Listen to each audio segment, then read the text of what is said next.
Chapter 1. The Signal in the Smoke. Rhea Voss was 19 when the ash fell like snow over Hollow Fen, a marshland village perched on stilts above black water. She'd been scavenging reeds when the sky darkened, not with storm, but with a plume rising from the Ashveil, a jagged peak the villagers called cursed. Her brother Torin had vanished there a year back, chasing rumors of a signal, a fire that burned without fuel. Rhea found his knife that day, half buried in the mud, its blade etched with a spiral. She kept it close, its weight a promise. Hollow Fen was a damp, creaking place, 150 souls bound by rope bridges and superstition. The air stank of peat and rot, and the villagers whispered of the Ashveil's pull, a peak that swallowed miners, dreamers, and fools. At its base sprawled the pit, a crater of cracked earth where nothing grew. Rhea didn't buy the tales, until the plume thickened and a pulse flickered within it, steady as a heartbeat. Torin, she muttered, and started climbing. She crashed at old Fenna's shack that night, a wiry crone with a smoker's rasp. Fenna brewed tea from marshweed, eyeing Rhea's knife. "That signal's no accident, girl. Something's awake up there. Keep your wits or lose 'em." Rhea shrugged, but her grip tightened. She'd scrounge what she could, rope, a lantern, a flint, and go. The villagers watched her prep, their murmurs sharp. "Fool girl. Ashveil takes its own." Chapter 2. The ascent and the echo dawn broke gray as Rhea scaled the Ashveil's lower slopes, boots crunching ash. The plume loomed thicker, stinging her eyes, and the pulse grew, low, resonant, like a drum in her chest. Halfway up, she found a cave mouth, its edges charred. Inside, a tunnel twisted down, walls scored with claw marks. She lit her lantern, the flame jumping, and pressed on. The air turned hot, metallic, and the echo hit, a voice faint, calling her name. It wasn't Torin's. Too deep, too old. Rhea froze, knife out, but the tunnel split. One path glowed faintly red, the other swallowed light. She chose the glow, descending until the cave widened into a dome. There, a pyre burned, tall, smokeless, its flames licking a spiral of stones. Torin's spiral. Scattered around it, picks, boots, bones, and a journal, leather crisp despite the heat. She snatched it, reading Torin's scrawl. "The fire's alive, it guards the veil. Don't trust the echo." Chapter 3. The keeper's mark. Rhea didn't sleep. She fed the pyre a stick, and it flared, the pulse quickening. The echo rasped again. "Stay," and goosebumps prickled her arms. She traced the spiral stones, finding grooves like fingerprints. One bore Torin's initials, another fresh ash felt warm. She pressed her palm to it, and pain seared her skin. A spiral burned into her flesh, mirrored to the knife. The pyre roared, and outside the plume pulsed brighter. Back in Hollow Fen, heads turned. "What'd you touch, Voss?" grunted Marek, a trapper with a scarred jaw.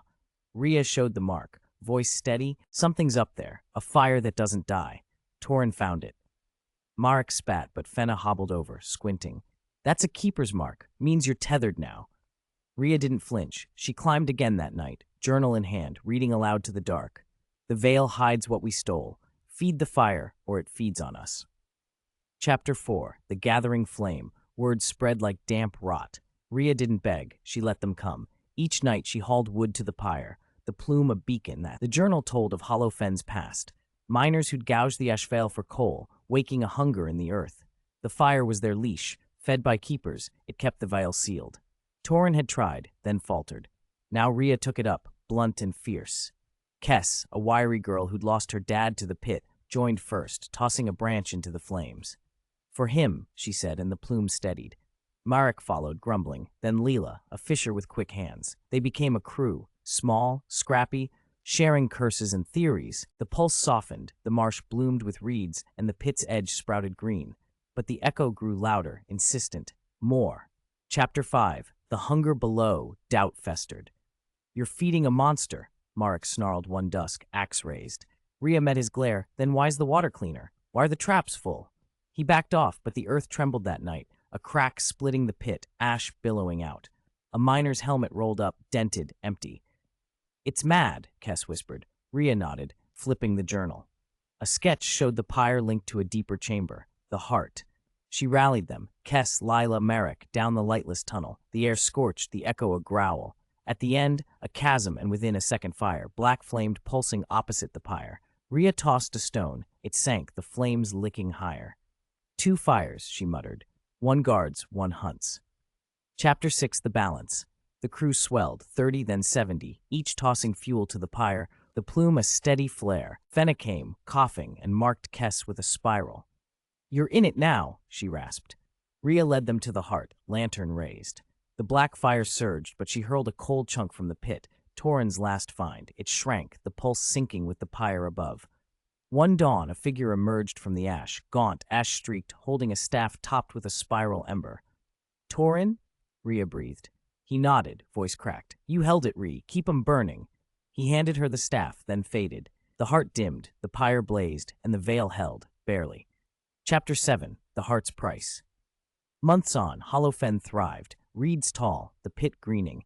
Rhea mapped the tunnels, staff in hand, splitting the crew, half for the pyre, half for the heart. Marek stayed topside. Lila took the depths. They fed both fires, a rhythm of ash echo faded, but Rhea felt it. Her mark pulsed, tying her to the balance.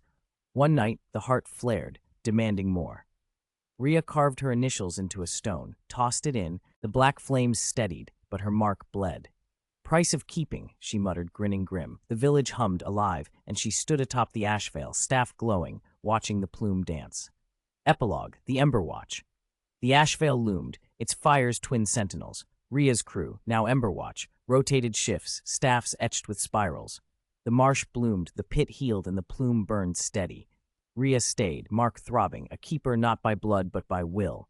The echo slept, but she knew, the veil watched, and she'd never blink. Slide 1, Slide 2, Slide 3, Slide 4, Slide 5, Slide 6, Slide 7, Slide 8.